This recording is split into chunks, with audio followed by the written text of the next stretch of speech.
Welcome, everyone, to the One More Game podcast. I'm one of your co-hosts, Jeremy Culver, a.k.a. Darcy, and with me is the California Thirst Quencher, Pete Leisure. Pete, how you doing, man? I'm doing okay. Got a lot of stuff going on. Not for me personally, but, you got NBA free agency, which kicked off as of this recording would have been like less than 18 hours ago, which maybe not everybody, all of our listeners care about, but I kind of sort of do because it involves my work a little bit. And I know a lot of our friends, especially on the Discord, are big NBA fans, including this guy over here. I would say I'm more of a medium NBA fan, but not necessarily specifically riding with any one team, but I enjoy a lot of the storylines. So that's going on too. The White Sox still suck, so that sucks. And there's some big personal news too. I got a PS5, so there you go. You got a PS5? I got a PS5. I haven't opened it yet. We can do the unboxing if you want to at the end of the show. That's up to you. Maybe we'll do it towards the end of the show. But congratulations, you finally joined the PS5 master race. I had to pay almost double the price. It was like $800 because the only way they sold it at this GameStop that I randomly walked into by work. It was funny. I actually walked in and they were the guy was like, "Can I help you with something?" And I was like, probably not, but I was looking for a PS5 and they go, "Oh yeah, we have some in stock." I was like, "Okay, I guess we're doing this now." So and then he's like, "Well, you have to be a GameStop Rewards member." Okay, well, I had to renew that. And I'm like, "All right, you can only buy this bundle where you get $175 worth of PlayStation Store credit and $100 worth of GameStop Store credit," which made it be like $800. And I was like, "Well, I'd rather just have the system itself, but I mean, I'm going to buy games and stuff anyway, so I guess it's fine." Mm-hmm. So I just ended up throwing down the money on it. And, now I'm more broke than I was before, but whatever. Well, I'm obviously happy that you got it because you're happy, of course. But that totally makes sense, to try to stop people from, scalping consoles. A lot of sellers and retailers have been doing some sort of bundle.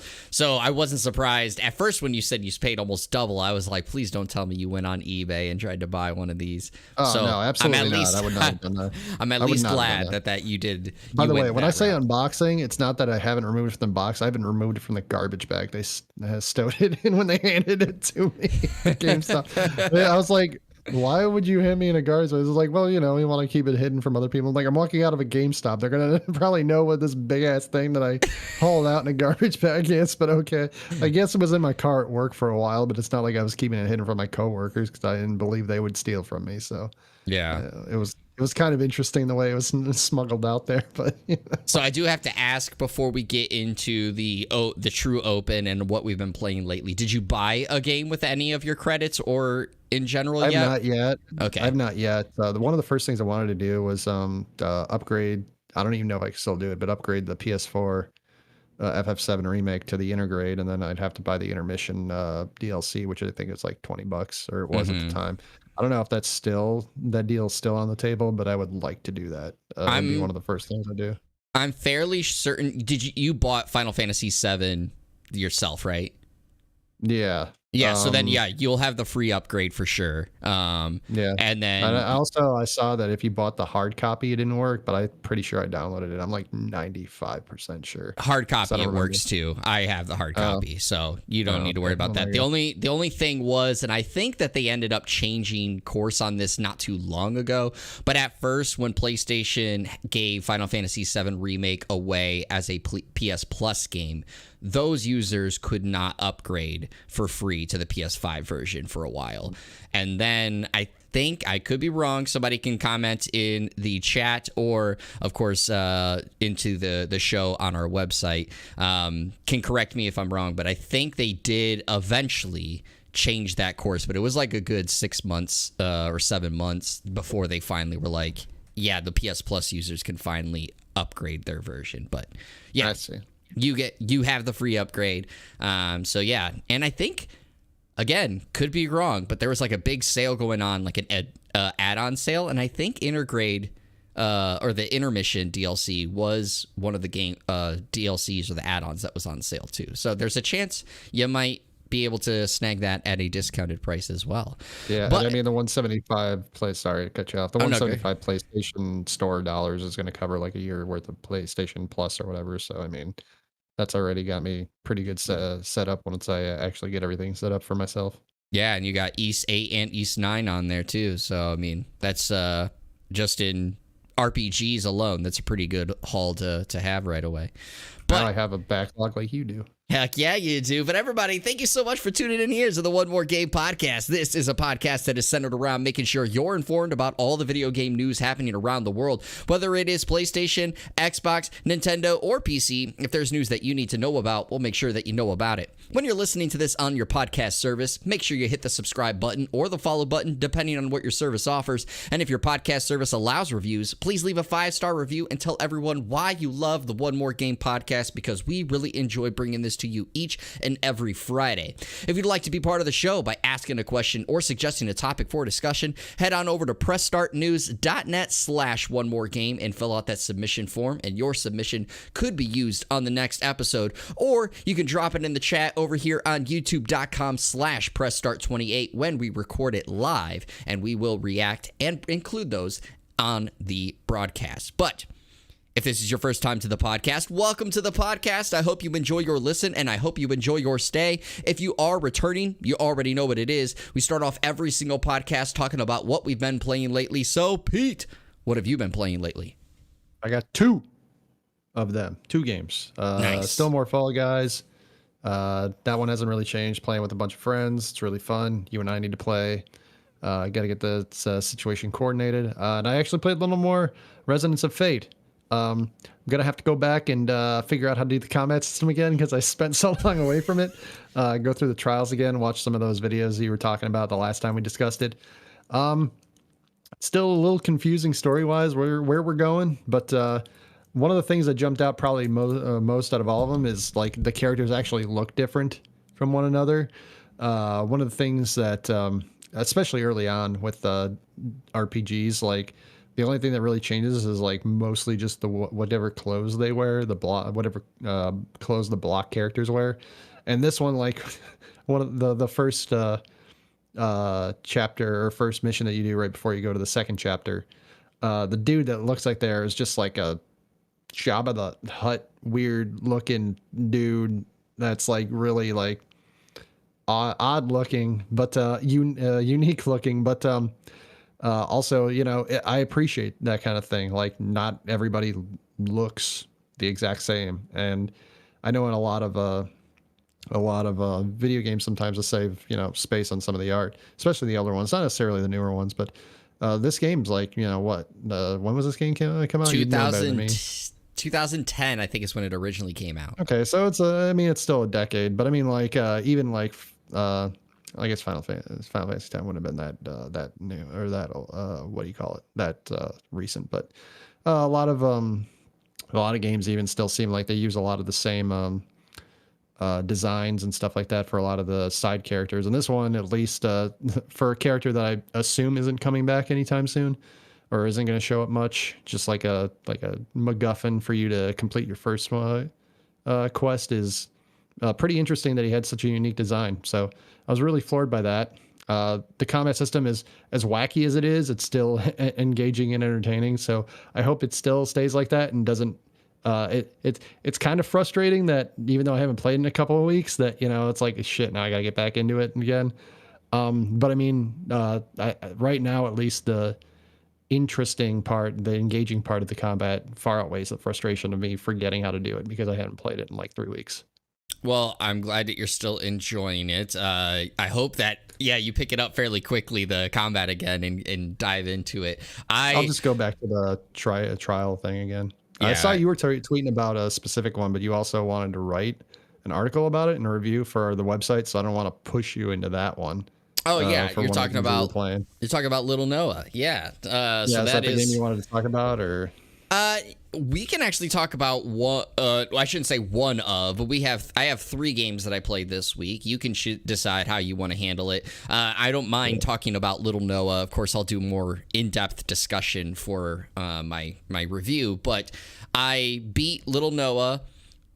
which is a roguelike game from Psy Games. I beat Ghostwire Tokyo finally, and I've been playing as well The Last Remnant, which I also have a very funny story with that game. So, like, which one would you prefer hearing more about? And I can just briefly touch on the other ones.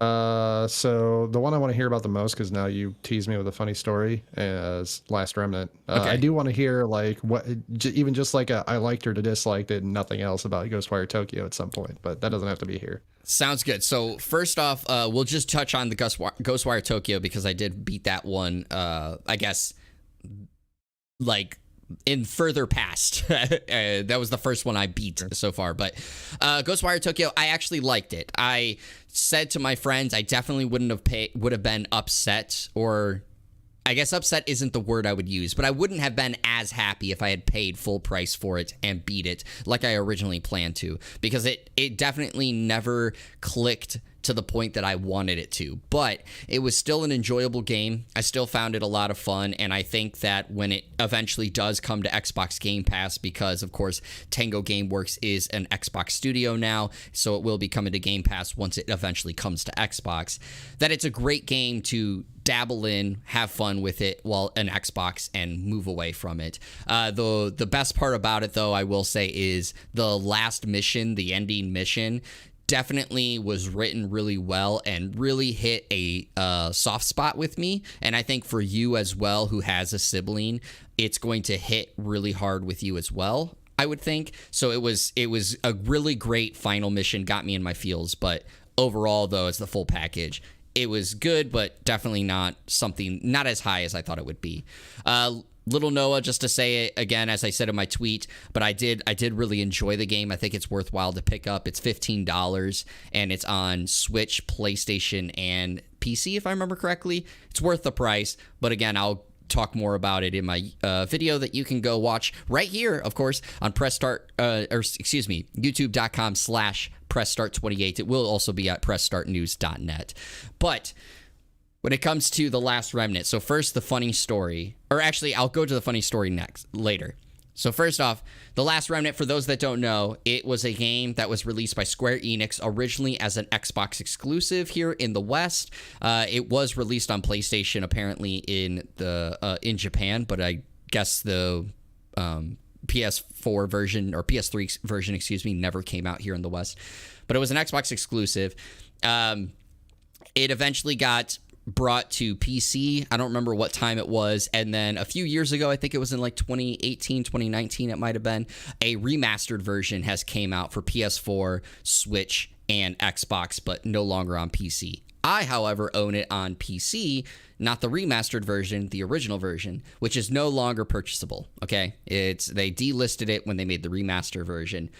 But from what I've Googled when I was thinking about rediving into it, the PC version is almost essentially the same as what you get in the remastered version, except the remastered version has been ported over to Unreal Engine 4, and there's been some other minor tweaks, but almost everything on the game is based off of the PC version, so that's why there wasn't a huge enticement for me to get it.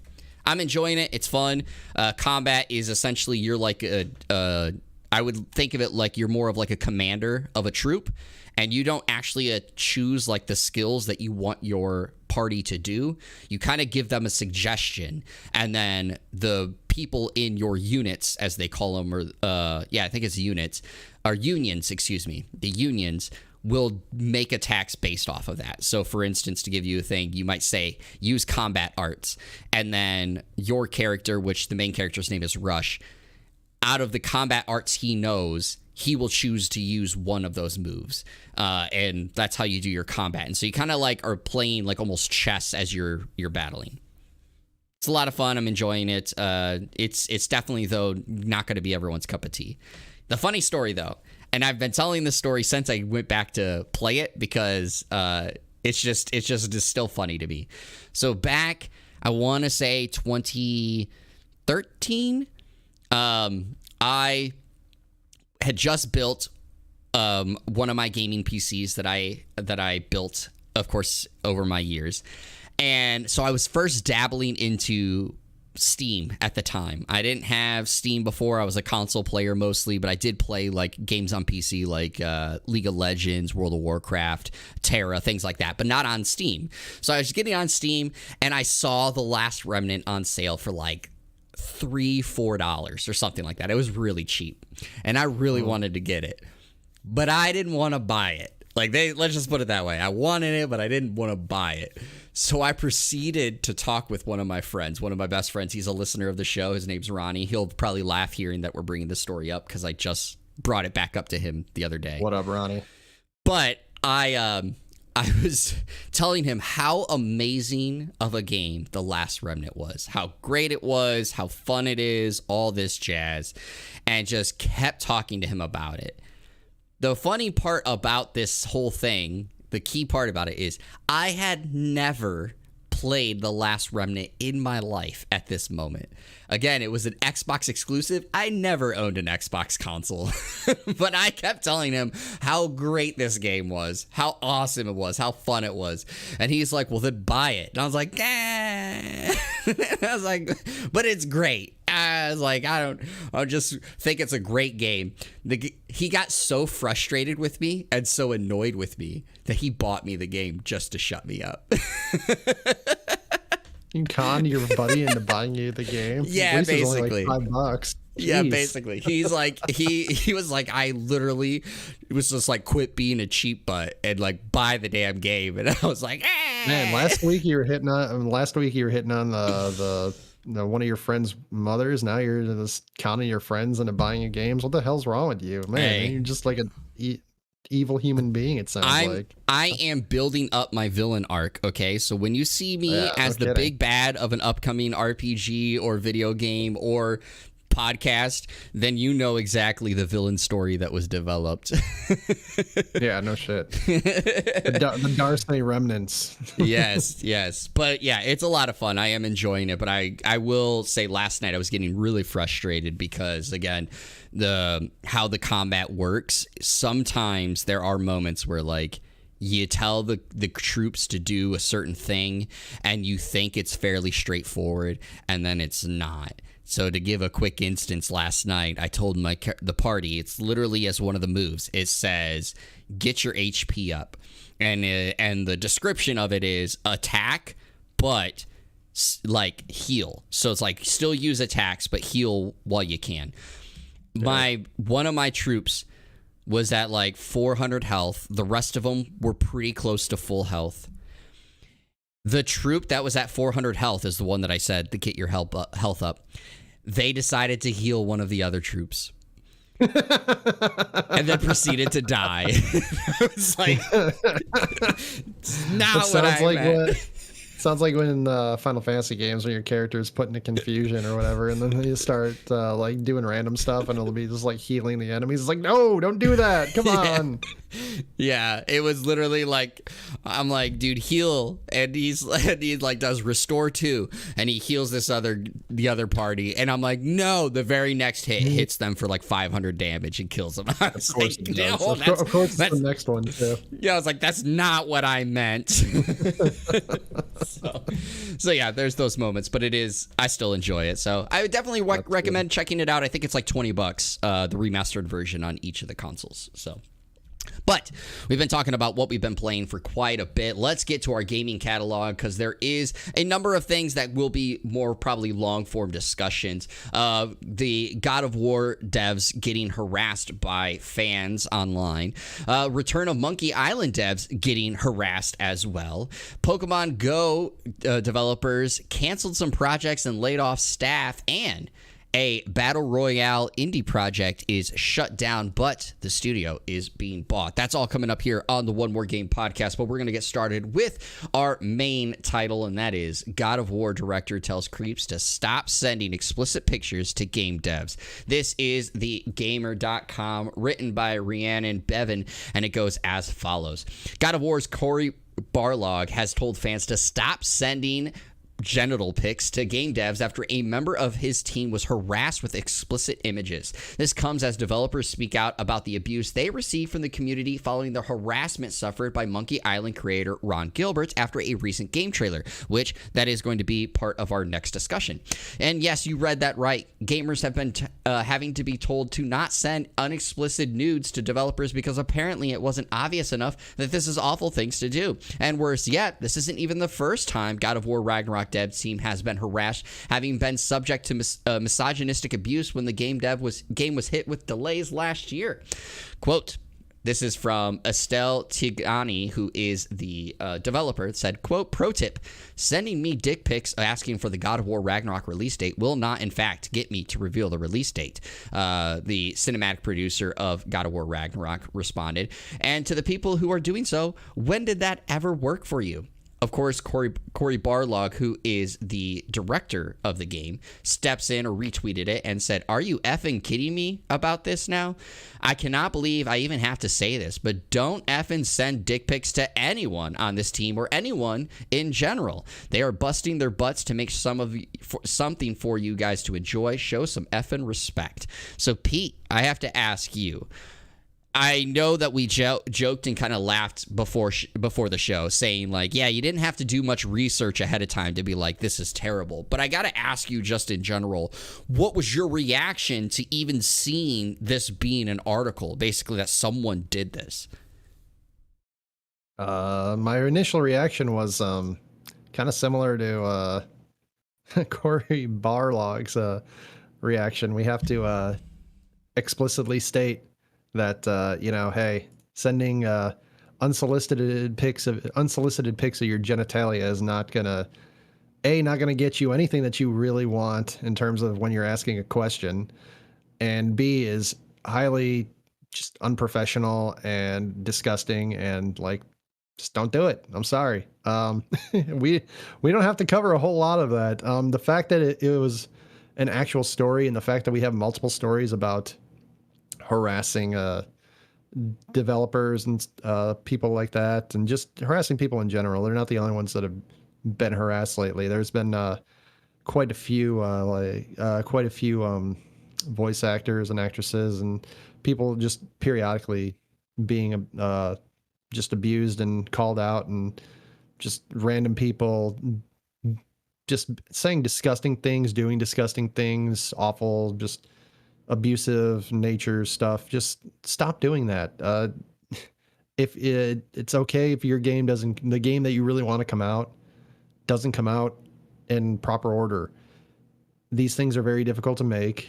If you want the game to be as good as it can possibly be, theoretically allowing for a longer time to let the game get created is going to effectively allow them to make sure all the things that they could possibly check are checked out and made sure that they are completed, because most of these games that are this big, especially this popular, they are probably going to come out with bugs no matter how much no matter how much research and checking is done by developers and quality checkers and all that, because it turns out that when there's 150, 200 quality checkers for a game, they're probably not going to catch everything as fast as 5 million or 10 million or 25 million players that are going to get this game, within the first 24 hours that the game is released. So you're probably all going to find that stuff. So how about you just stop being so hasty about this stuff?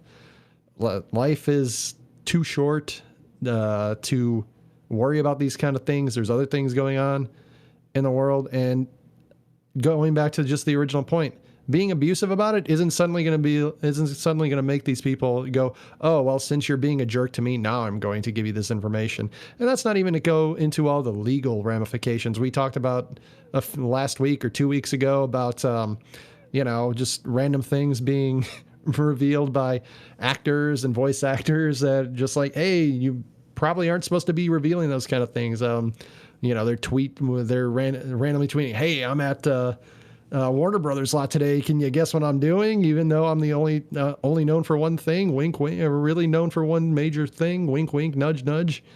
And like, you could get in trouble for stuff like that. So they're not going to give you the information, and you're penis is not going to incite them to be like, ooh, okay, well, now I'm going to do that. So no reason to do this. Absolutely none. And the fact that we were having 2 stories to cover this just shows you that people are just, you got to calm down. Just calm down. Yeah. And for those that don't know, because of course it wasn't in this story, but to give some context, there was I guess 2 leakers, 2 people who've leaked a lot of things over the years or over the last few months in particular, said that basically June 30th was going to be a show to release the release date of God of War Ragnarok, and it didn't happen. And a number of things have been reported since then. I know Jason Schreier over at Bloomberg has said that he did know that an event was supposed to be planned for June 30th, but it got delayed for unknown reasons. Likely, many are pointing to the Roe v. Wade Supreme Court ruling, but it was delayed for some reason, but that doesn't mean the game is delayed. However, we've talked about this in past stories, and we talk about it again. Let game devs release the game when they want to, okay? When it's best for them. At the grand scheme of things, we don't deserve essentially what these game devs put out because of the fact of things like this. We should not be harassing people. I feel, of course, as we've grown up, of course, with the technology age, watching the transition essentially from when we were younger of no internet and stuff to the growth of social media. But a lot of people really feel like they can just say whatever or hide behind their Twitter profiles or their social media profiles and say anything to these devs, and it's okay. And some people, there are a lot of people who actually find it okay to do so, but it's not.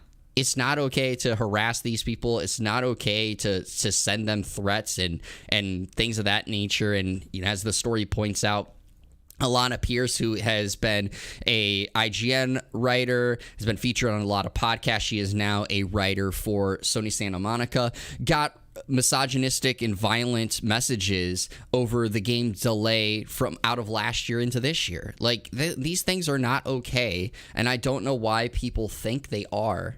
Like, just, if you really enjoy these games, if you really want them, let them work. And I understand with anything, myself included, when a game that you're really excited for and you really, really want to play gets delayed or there's no news or things like that, it can be agitating, right? Or it can be, like, disheartening because you're like, I just really want to play this game.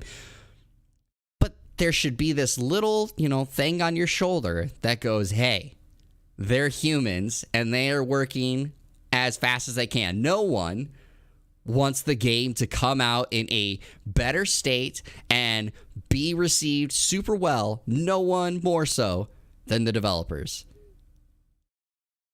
at all. So it drives me nuts. And then I just want to go off of your point there. I think you brought it up recently. Maybe I read it online, but somebody said something too, is where game devs said, like, the best quality testing is day one release. And it's not to use that as, oh, we're supposed to do quality testing. But as you said, there is only X amount of quality testers on any given team, any given developer.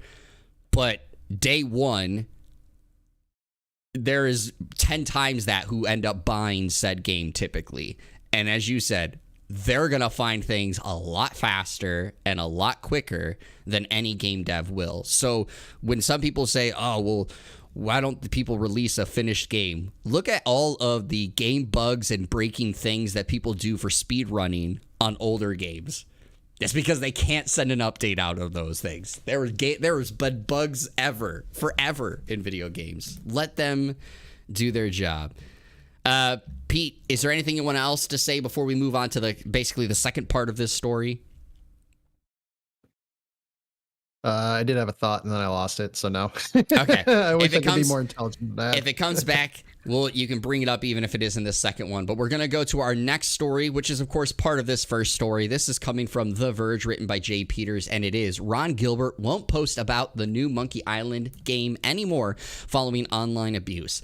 This week, we finally saw the first gameplay trailer of Return to Monkey Island, a follow-up to the first and second Monkey Island games that were headed up by Ron Gilbert. Much of the game's rollout has been delightful. An apparent April Fool's joke by Gilbert about a new Monkey Island game turned out to actually be a real announcement. But there's been some sour discourse following the new trailer and on his personal blog. Gilbert said he won't be posting about Return to Monkey Island anymore. Quote, "I'm shutting down comments," Gilbert said in a post featuring the new trailer. "People are just being mean, and I'm having to delete personal attack comments. It's an amazing game, and everyone on the team is very proud of it. Play it or don't play it, but don't ruin it for everyone else. I won't be posting any more about the game. The joy of sharing has been driven from me." From what has been seen, most of the negative comments have been focused on Return to Monkey Island's art direction, where the original game used pixel art. The new game opts for a more cartoony look. And in April interview with The Verge, Gilbert said that was an intentional decision. Quote, "So it isn't pixel art, and that was a discussion that Dave Grossman and I had early on about should it be a pixel art game? Should it not be a pixel art game? Ultimately, we thought that we just had a lot more freedom and flexibility to not make it a pixel art game. I think people are going to be very happy with the art once they see it, and once they see it moving and the animations. We have an incredible group of animators on the project, and it's really neat when you actually start to see everything moving in the game." And I'll just finish up this article real quick. Gilbert tried to address the criticisms of the art style in a May post on his personal blog, saying, "It may not be the art style you wanted or expected, but it's the art style I wanted. Unfortunately, though, some people have continued to say vile stuff, and now it seems we won't be hearing about Gilbert or from Gilbert about what looks to be a terrific game." So, Pete, of course, there's some more things to this article, but I got to ask you, just following it, I don't know if you saw the trailer at all, but what did you think of Monkey Island if you did see the trailer? But just in general, I guess, continue your thoughts on this kind of attacking as well.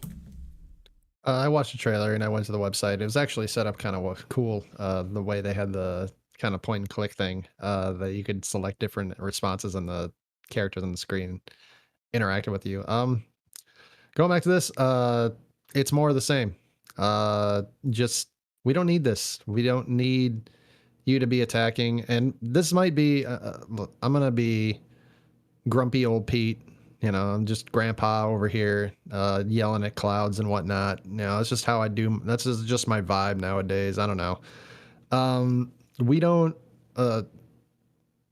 games aren't going to look like they did 30 years ago. It's just not going to happen.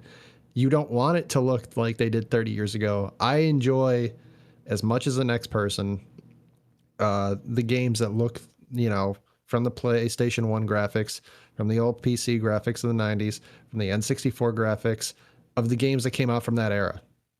If they did a Final Fantasy VII remake and they had that blocky ass art and animation and graphics, and the one that they released in 2020, everybody would deadpan say, "That looks like dog shit. What are y'all doing over there?" So it's not good. And I get it. The art style, you can do an updated pixel art style. I understand that. But when I watched it, I thought it was cool how they're doing the pixel, or not the pixel art, the cell shaded stuff, the cartoony look. I thought it worked really well. I thought it would work. I even though I haven't like played any of it, I would think it'd work really well with the vibe that the Monkey Island games tend to have. The point and click aspect, the comedic, you know, the swashbuckling aspect. I don't understand why you'd look at that and be like, "Oh, well, I'm just not going to buy this game, and this game looks like crap now. Oh, I can't believe you didn't keep the art style from before." Why is that big of a deal that you would try to disparage the artists and animators for this kind of stuff? It's totally, you can sit there and say that you don't like the art compared to what it used to be, what it was before the first couple of games. Why don't you wait until the game's out, though, to actually judge whether the art style and the animation style works with the game or not? Because the game, some of the game mechanics may not be the same as those games also. Like, you can change, even with the point and click aspect of Monkey Island you can change up how some of that stuff works. And maybe there's some game aspects that they wanted to add that they couldn't add with the pixel art that they can't add now that they had this other art going on. Maybe it gives them a more 3D aspect where they can do some stuff like that they couldn't do if it was just all pixel art or something like that. And it adds a new dimension to the game that they couldn't add with that kind of stuff. So why don't you just wait? And you can have an opinion before the game comes out, be like, say, you know, I prefer your older art, but you don't have to judge and say like, well, this game is now officially crap because it doesn't look the way I remember it when I played the first one 25 years ago. Yeah, and I know you gave the example, right? You can do modern pixel art, but at the end of the day, as you know, of course, Ron Gilbert put, that's not the art direction he wanted to go with. He wanted to go with this art direction, and I agree with you. Like, don't get me wrong, those type of games are not typically the games that I enjoy. But I looked at that trailer, and I thought it was pretty cool. I thought it looked pretty well done. I loved the way that the characters moved. I honestly kind of envisioned it when I looked at it. Of course, it would be a little bit more or less cartoony in the way that Return to Monkey Island looked, but like I thought instantly that would be a great art style direction for like a Parappa the Rapper remaster or remake of some sort. Like it just the way that the characters moved and looked. So like I didn't see why this is a problem, and it goes back to, again, you can not like something, right? And you can voice that you don't like it, but you can also do it without having to be hateful, personal attacking, aggressive, all those jazz. That is fine to voice your opinion and say something. Do you have to voice it? No. You could voice it personally to your friends and stuff. You don't have to go to a public platform, obviously like Ron Gilbert, the director, and say, hey, I hate the look of this. But to go to the personal attacks like he was saying that he had to go through, like that's just terrible. And think about also all the people who are on that team that were very excited to reveal their game at the Nintendo Direct, to show it off, finally get people to see it. And that's what they get welcomed with is that kind of stuff. I think you've talked about it in past episodes, but how would these people like it if we just showed up to their job one day and just started screaming at them about how terrible they are at things, or how terrible they tied their shoes that morning, and I can't believe that you can even put your shirt on, or something like that? Like, they wouldn't like that either. They wouldn't like those things. It's not hard to be good to people. It's not hard to be nice to people. It doesn't cost you anything to do those things. And so it sucks that we have to continue to bring stuff up like this on our podcast, because gamers continue to do it.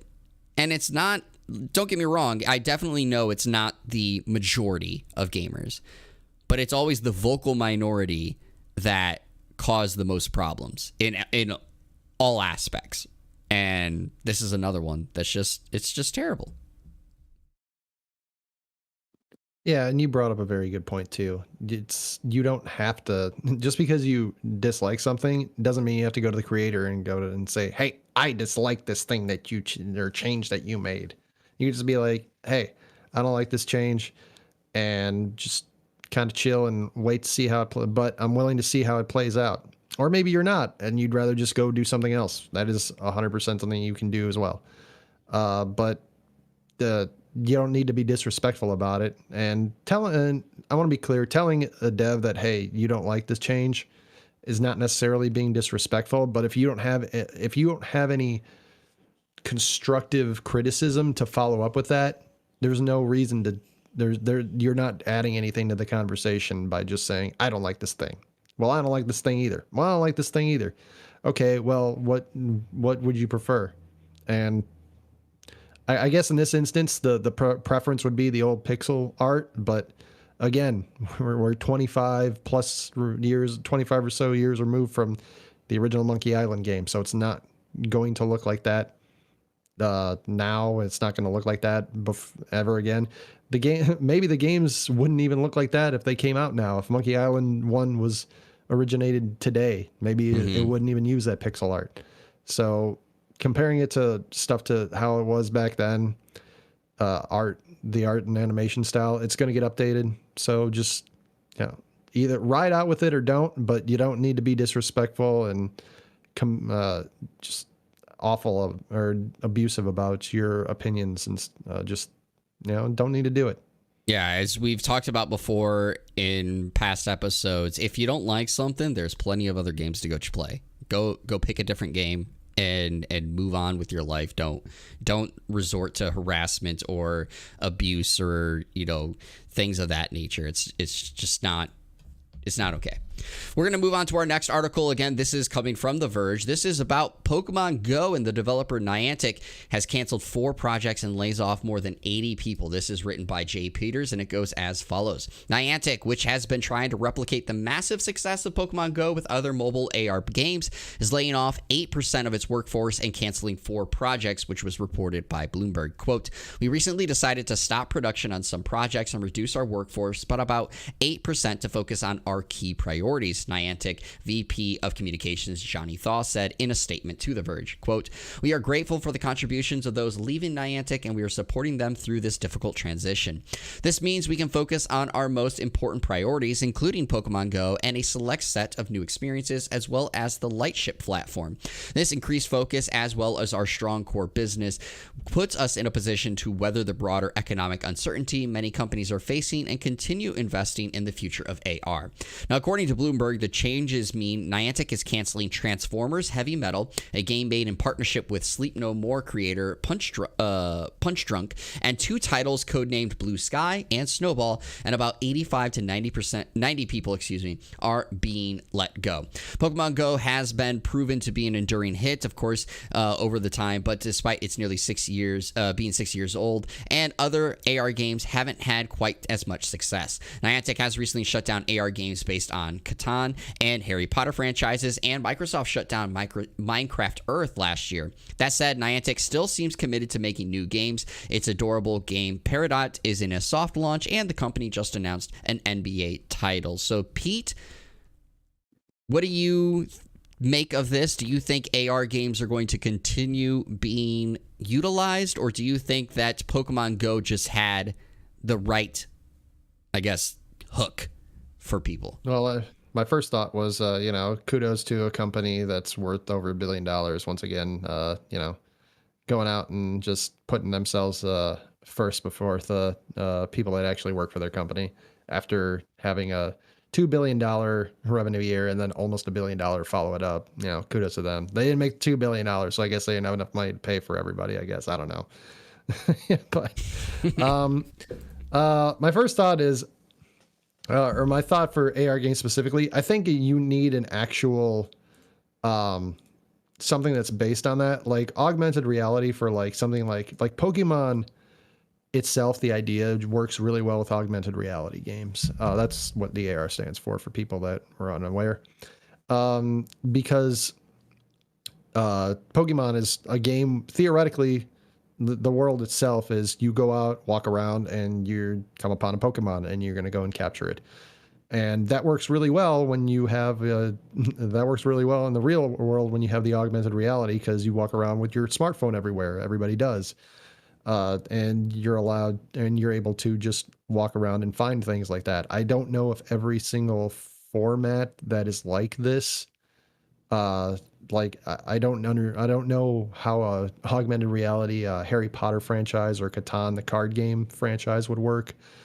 I don't know how that would. I'm not 100% positive how it actually work involved into their actual games. The couple games that I looked at that they announced that they're still working on, the Peridot game and the NBA game, are interesting. The NBA game might be okay. Playing like 3-on-3 with someone with a group of people that you come up on, instead of kind of similar to how you would just have a pickup game at the park or something like that. That sounds like that could be a thing that would work with an augmented reality format.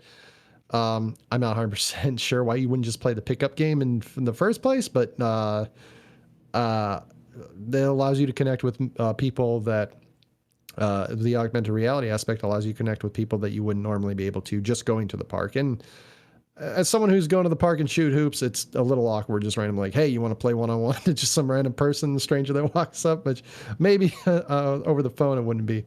The Peridot game seemed kind of Pokemon adjacent, the art design and stuff like that. I didn't really actually do a whole lot of research in terms of like figuring out what kind of game it was supposed to be, but that looks like something where you get kind of a pet or some kind of creature to follow you around, almost like a shoot, what were those? Got the little Tamagotchis. Tamagotchis. Thank you. The Tamagotchi type games. Maybe it's something like that. And I could see that working out in augmented reality, because then you can go with like people and like walk your dog or walk your animal if that's the route that they take. So I think uh, you need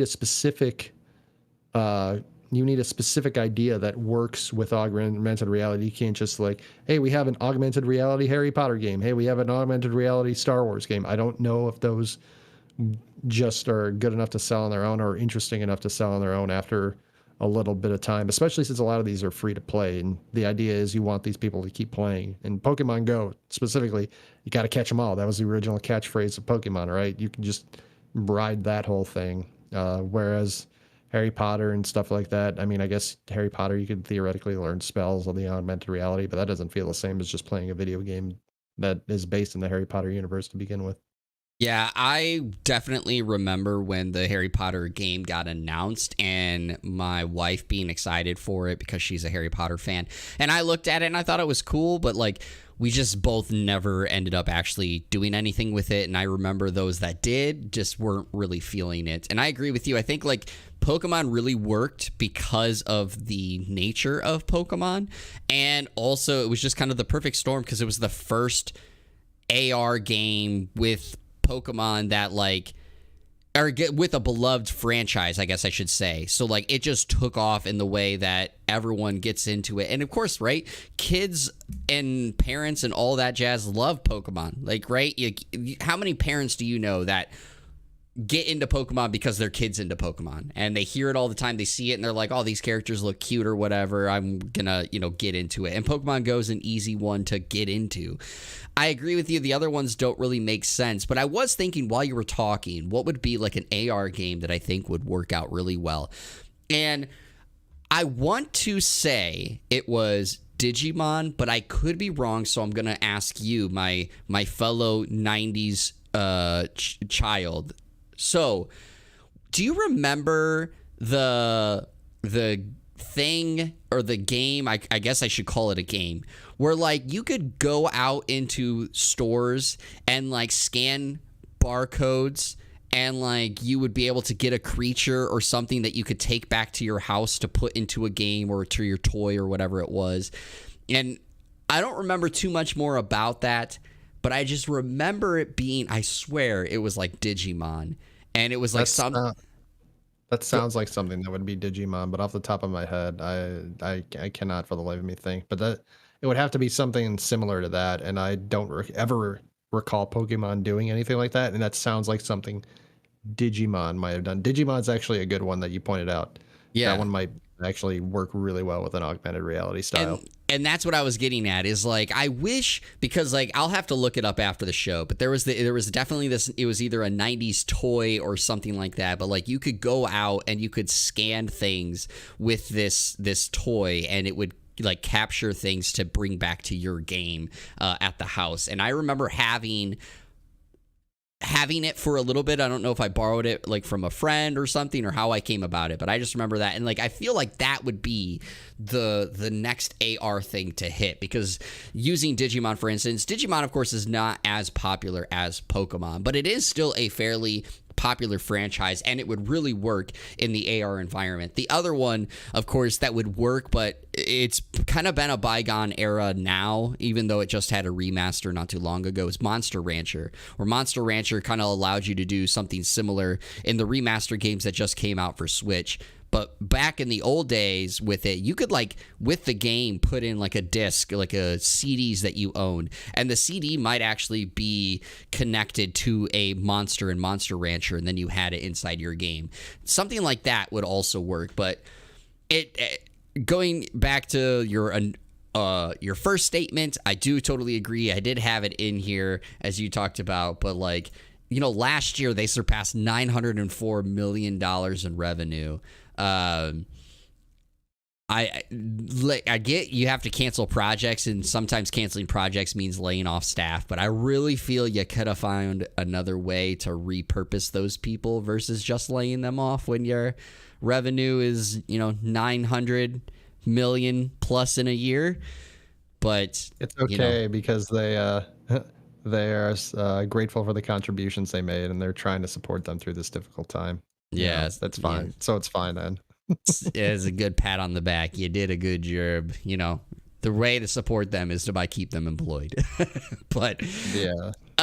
Anyway, so we're going to move on to our next article. And this one is kind of, I guess, two sides of the coin, so to speak, depending on how you look at it. We're going to the Video Game Chronicles for this, and it is written by Tom Ivan. The title is Blizzard Acquires Spellbreak Studio Proletariat to Work on World of Warcraft. Now, I'm going to go to their original story, essentially, from the past week.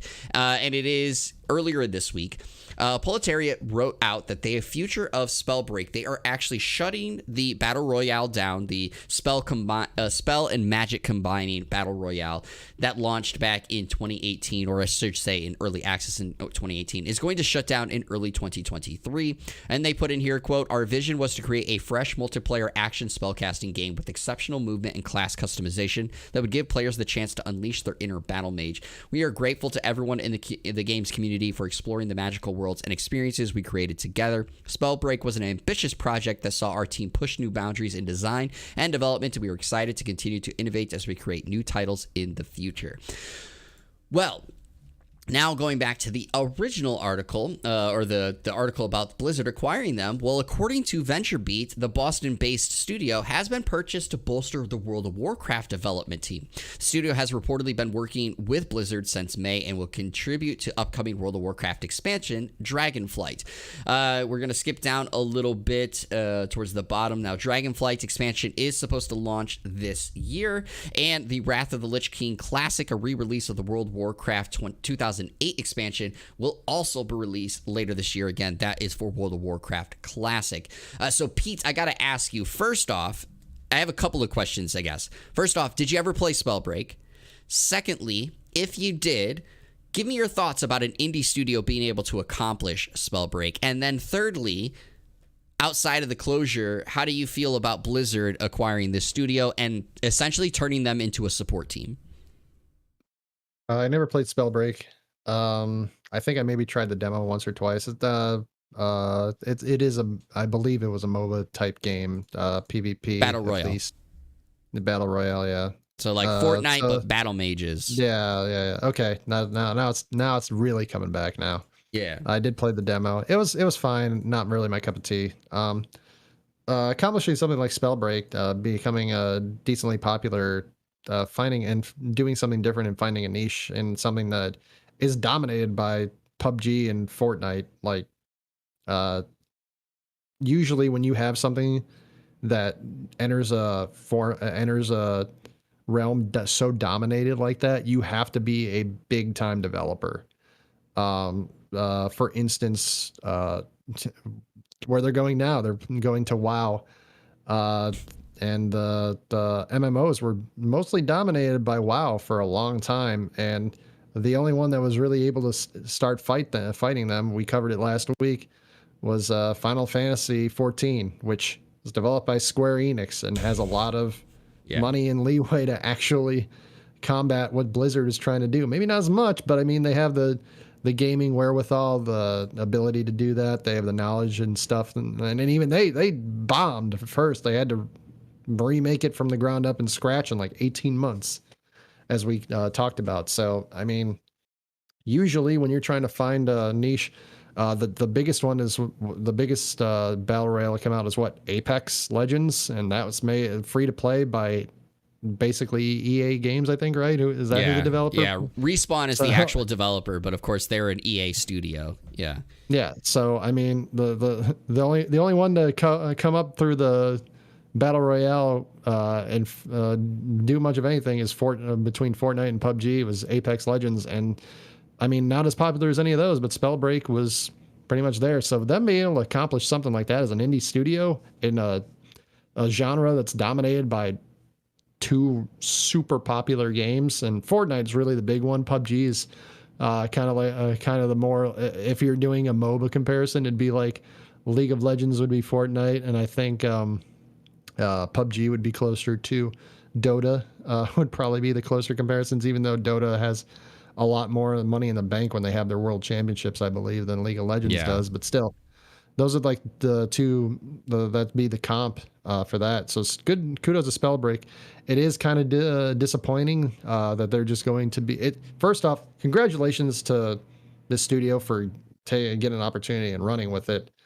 So I don't want to downplay the fact that Blizzard's like, hey, you're doing a great job. We want to hire you. It does suck that they're going to just seems like just be a support team for a while, but hopefully they get more pull, more tug when they're a part of Blizzard, which is going to be a part of Microsoft. So maybe theoretically they make a name for themselves in-house, and then they're able to start doing their own thing again. You would think that for like a PvP thing, you'd want them to do something. I know WoW does have something of a PvP scene, but you would think they want them to do something like the MOBA that Blizzard had for a while. I know they shut that down, but you want them to work on something like that. So hopefully they can build themselves back up. But kudos to Spellbreak for the Spellbreak developers for Proletariat. God damn, sorry, Proletariat, terrible. Kudos to Proletariat for being able to build themselves up into a company that would want to be acquired by a big studio like Blizzard and pretty soon Microsoft, theoretically. So, but it is kind of disappointing. I would rather them working on something bigger than just being a support team. Yeah, so I actually really enjoyed Spellbreak when it came out. I was in the beta tests ahead of time, and I enjoyed it, and I played it quite a bit at first, and then, of course, I fell off of it, as I do with most BR games, just because I have a lot of single-player games or things, of course, for press start that I need to get through that I just didn't end up getting back into Spellbreak. But I was still happy for them. Again, they were an indie studio, and I know I want to give my quick little thoughts there, because you talked, of course, like Fortnite, PUBG, Apex Legends. One that you did forget about that, of course, is really, really big and essentially is going to be a sister company, and so to speak, with this is Warzone. The Call of Duty Battle Royale is also, of course, Activision Blizzard. That's a big one. And, of course, I thought your comparison for Dota 2 and League of Legends was actually fairly on point, because, of course, PUBG was the originator. Now, Dota 2, of course, is not the originator, so to speak, but Dota 2 was that, that first big one, and then League of Legends kind of took from it and made, what ended up being, of course, the big dog, and that's kind of what Fortnite ended up doing from PUBG. But happy for Spellbreak of what it accomplished. Sucks that it's getting closed. Also sucks that they are essentially turning into just a support studio at the moment. I do agree or hope that what you said, when this does essentially mean that they are going to be, of course, acquired by Microsoft later on, that Microsoft ends up looking at them to possibly create something, because the characters and the lore that they kind of were trying to build with Spellbreak, similarly to games like Overwatch, where they have like a lore outside of their Battle Royale, I thought was fairly cool, and I loved the characters. I loved the action of Spellbreak. So turning it into, it doesn't necessarily have to be a battle royale, so to speak, but turning that into a story that players can play through would be a ton of fun, I think, for a future game. And again, the combat in the way that they made that would be, I think, lend itself really well to something like that. So hopefully in the future that comes out of it. But again, congratulations to them for being big enough for acquiring and wanting to essentially be acquired.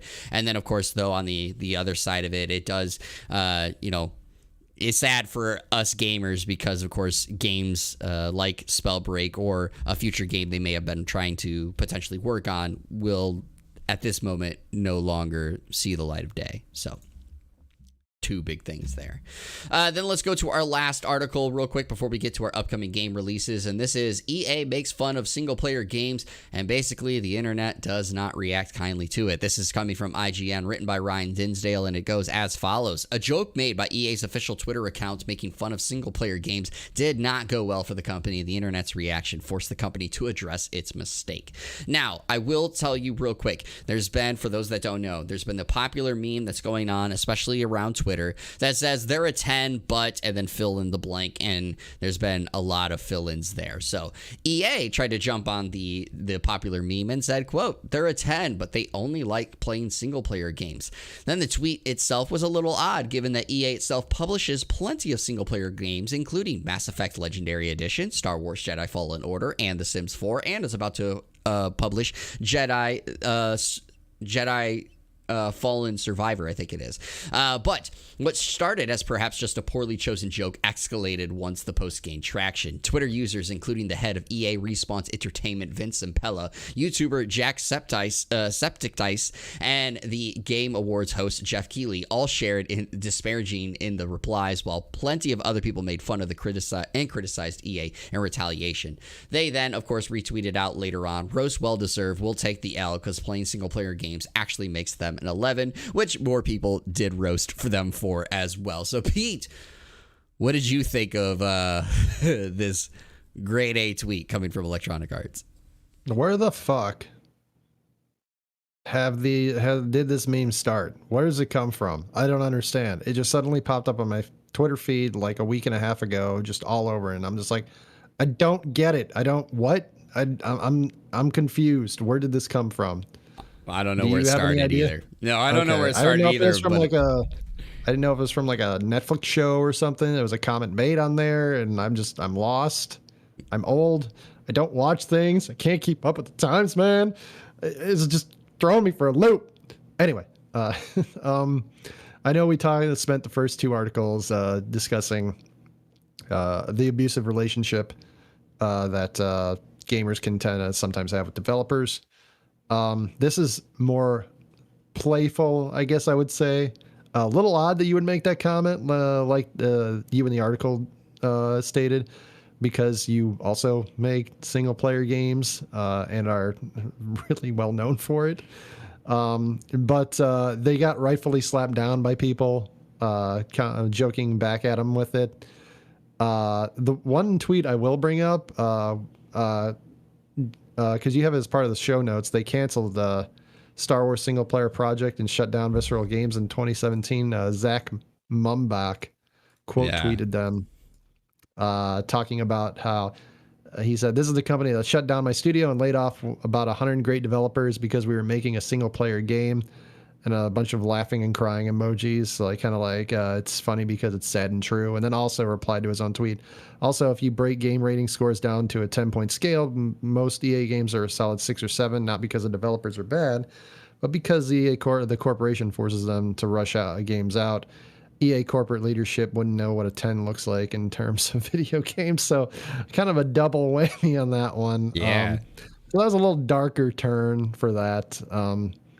But this seemed more playful at the end of the day than anything, even though, corporations are evil.